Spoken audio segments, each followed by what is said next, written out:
Hydro Thunder!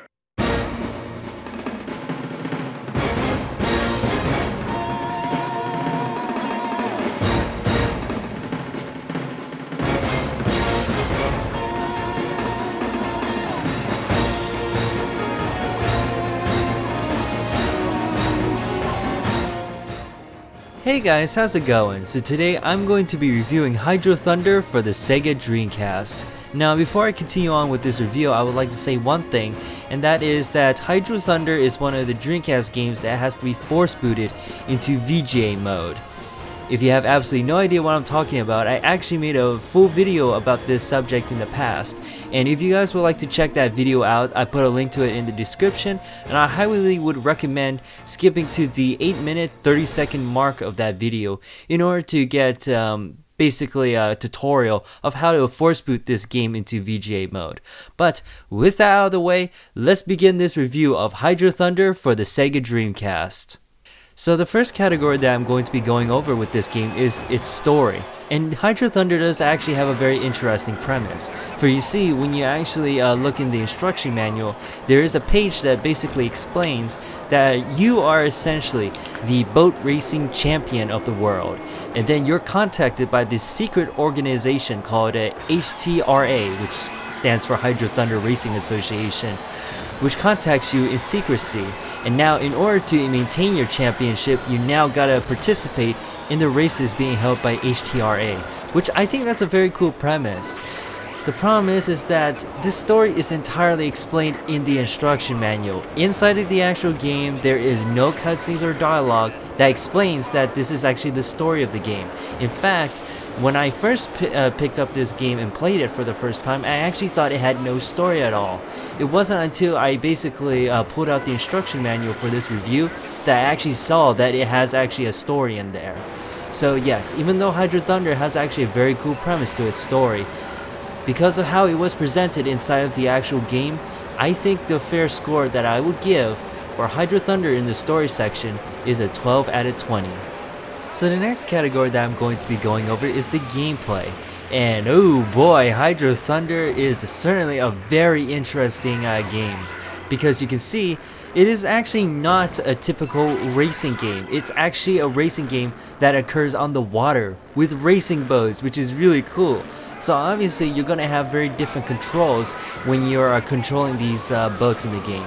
And speaking of controls, despite that this game, basically takes place on boats instead of cars, it controls mostly the same as every other racing game on the Sega Dreamcast, because you can steer the boat with the analog stick, the right trigger controls the acceleration of your boat, and the left trigger controls the deceleration or braking of the boat. You can change the camera perspective by basically toggling on the Y button, and then if you press the A button, if you have some boost in your boost gauge, you can cause your boat to boost past all your opponents, which is really helpful in these races. To better explain how does the boost mechanic in this game work, littered all across the Hydro Thunder maps, there are these boost icons that you can collect. They come in two varieties, blue and red. Blue gives you a good amount of time, while red gives you more time to boost with your boat. And I must say that it really is very helpful to get these boost icons in this game, because this game literally starts you in last place for every one of these races. So in order to get past all your opponents, it's really helpful to get the boost icons in order to boost past your way to basically one of the top 3 positions. Another thing that you can basically use to your advantage in this game to get you into the higher positions is that these maps also contain secret passageways that you can take advantage of. They're usually hidden by waterfalls and things like that and so on and so forth.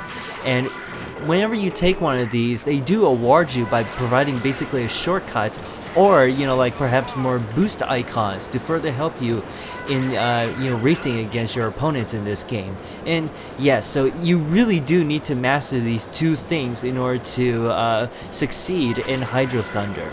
Now, the reason why I'm saying all of this is because in order to basically get more maps and more boats, you absolutely have to do very well in these races. So to give you an example, in the easy mode, you need to at least get the 3 top positions in all 3 of the races in order to unlock the medium ones. And then for the medium ones, you need to basically get the top 2 positions in all 3 maps in order to unlock the hard maps.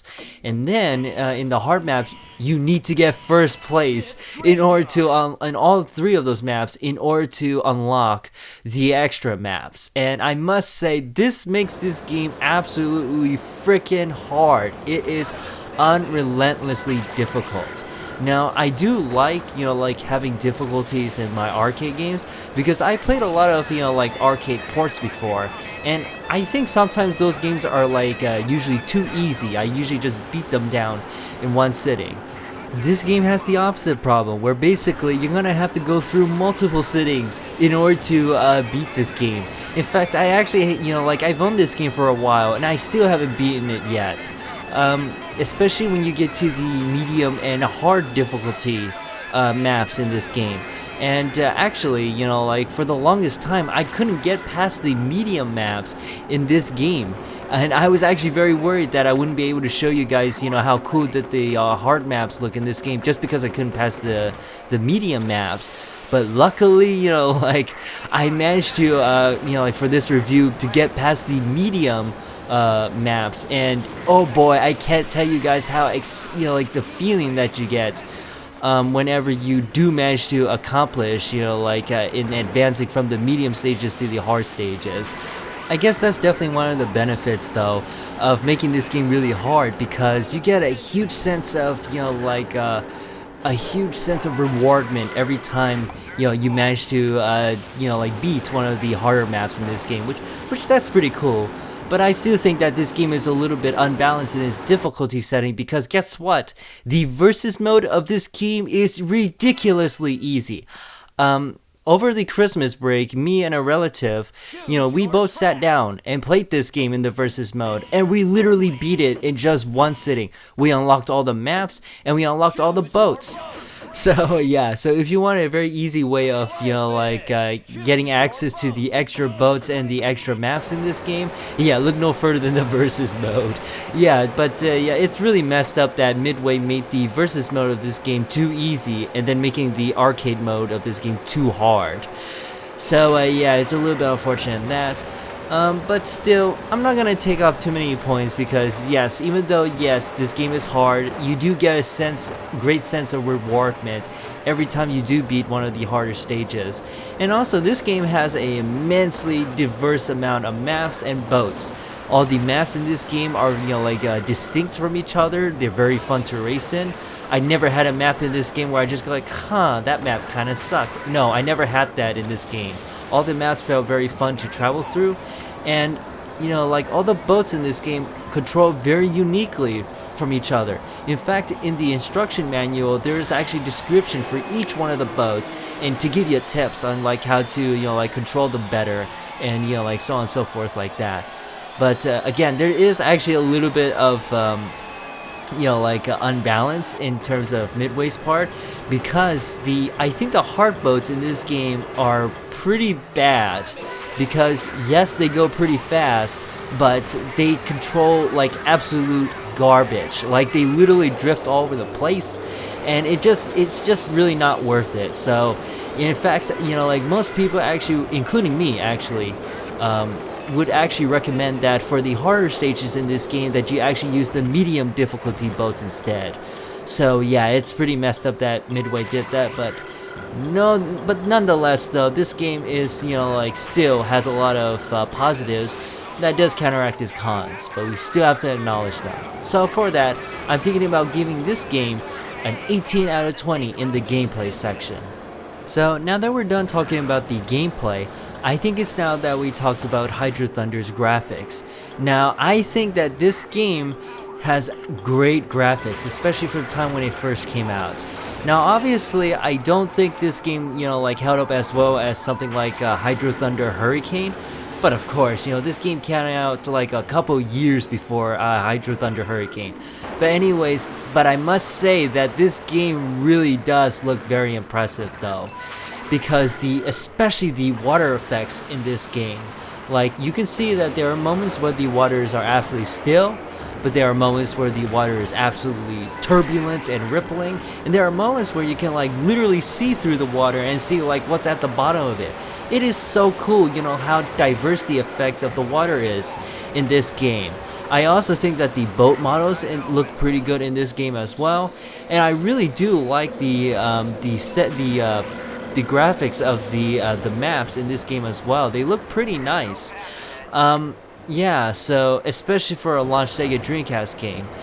But unfortunately, I'm not going to be giving this game a full score in the graphics department, and it mainly has to deal with this game's performance. For you see, yes, this game does run at 30 frames per second, not 60 frames per second, and I don't really mind this because the developers managed to cram so much into, you know, like the screen of the Sega Dreamcast that I really don't mind that. But the thing is, the performance of this game is not the best that it could be, because there are moments in this game where the frame rate does chug, and yeah, it doesn't look great whenever it does that. And the thing is that in the single player, it's kind of like the frame rate drops are like here and there, but in the versus mode, it is absolutely atrocious. There were literally times where, you know, like me and my relative would be like racing, and like half of the map would be consistent of like slowdowns, all that stuff. So yeah, this game does look pretty good, and I would say that it is mostly faithful to the original, you know, like arcade version of this game. But because of all the performance problems, I'm going to have to take off a couple points in the graphics departments for Hydro Thunder. So for that, I'm thinking about giving Hydro Thunder a 16 out of 20 in the graphics department. Alright, so now that we're done with graphics, I'm going to be talking about art and presentation next, which is not the same thing as graphics. It's more about like, you know, like is the game stylish, you know, like is the fonts easy to read, and for the most part, the fonts are actually pretty easy to read in this game. Now, but the unfortunate thing is that when you look at the main menu of this game, you may not think that this game does not have a lot of style to it. I mean, look at the menu. It does look pretty bland, and actually, it doesn't look very good, to be honest. But the actual game is actually rather good. There are actually a lot of cool, you know, like effects that are present in this game. Because whenever you are, you know, like in the if you ever look at the radar, it actually behaves a lot like a GPS signal thing, where when you go into tunnels, it actually gets like interference and all that kind of stuff, which is actually a really nice touch. Also, another thing that I really liked is that all the maps look unique from each other. Like the way that Midway presented the maps of this game makes them like they're all distinct from each other. There's none like maps that like felt like they're rehashed versions of another one. They all feel unique, and that's a really amazing accomplishment, particularly for the hard maps in this game, because all three of those maps are based off an apocalyptic setting, and you would think that they would all blend because of that, but no, they all look very unique from each other. I also really like the sense of humor that this game has to offer, because like at the end of one of the hard maps, you know, which I just mentioned that it's like apocalyptic and all that, well actually at the end there's like all these sunshines and stuff at the end, which I think that's pretty funny. I really like the way that the boats are named in this game, and then some of the extra boats that you can unlock are really funny as well. I really do enjoy that. I mean, they even got the freaking Titanic in this game, and one of its smokestacks just come down and can be used as like a booster engine, which I think it's pretty messed up, but it's funny as well. So yeah, I think that the art and presentation of this game is pretty good. Yes, the menu doesn't really show that very well, but it's like that famous saying, don't judge a book by its cover. Yes, the actual menu doesn't look pretty good, but the actual contents, you know, the actual game, yeah, it does pretty well in art and presentation. So for that, I'm going to give Hydro Thunder an 18 out of 20 in art and presentation. Alright, so now that we got that category down, I think it's time to move on to the last thing that I'm going to talk about, which is music and sound design. Now, I really do like the sound design of this game. I really like how the boat engines sound. They sound very powerful and very menacing. And I really do like the announcer in this game. He can be a little bit annoying at times, especially when he shouts, Hydro Thunder, all the freaking time. But other than that, I think he's pretty okay. I actually really do like the nice touch that Midway did with this game with the police boats, because the police boats speak different languages, which corresponds with the country that they're, like you're currently playing in. So, like let's just say for example, if you're playing in like a Greece level, then the police boat will be speaking in Greek.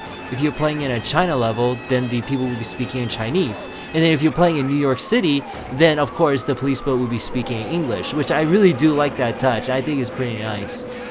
Unfortunately, I don't think the same thing can be said about the music of this game, because the way that the music is presented in this game is like whenever you start a race, you get like a few thumping beats or whatever, and then it slowly drifts off, and then all you hear throughout the rest of the race is just these sound effects, and that's it. I mean, come on, is that all gonna really offer me? Just a few thumping beats, that's it? And the thing is that these, few musical snippets, I don't think that they are particularly memorable. There's no way that I can like hum, like any one of these tunes or whatever. They're just not that memorable. So yes, even though I think the sound effects of this game is pretty good, the music I don't think is like as great, and for that I'm gonna definitely have to take a couple points off for that. So I'm thinking about giving this game, Hydro Thunder, a 16 out of 20 in music and sound design.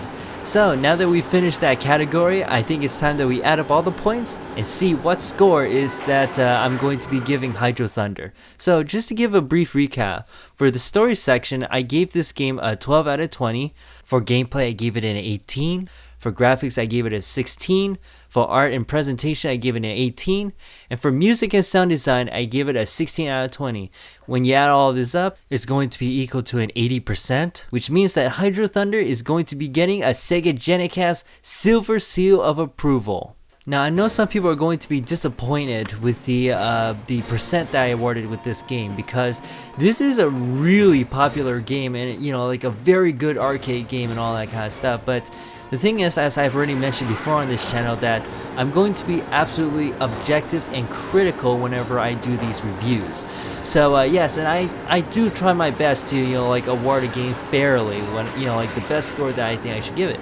Because yes, most people when they play this game, they mostly judge it for the gameplay, and I give it a pretty good score in that category. But the thing is that in order for a game to have a very good a very good percentage, it has to do very well in all the other categories. So yeah, for all the people who are disappointed in the grade that I gave this game, I hope you guys now can understand why this game didn't do so well in the percentages as some of the other games that I have reviewed. But anyways, I hope you guys enjoyed this review of Hydro Thunder for the Sega Dreamcast. This is the Sega Dreamcast. My name is Michael, and may the dream be with you.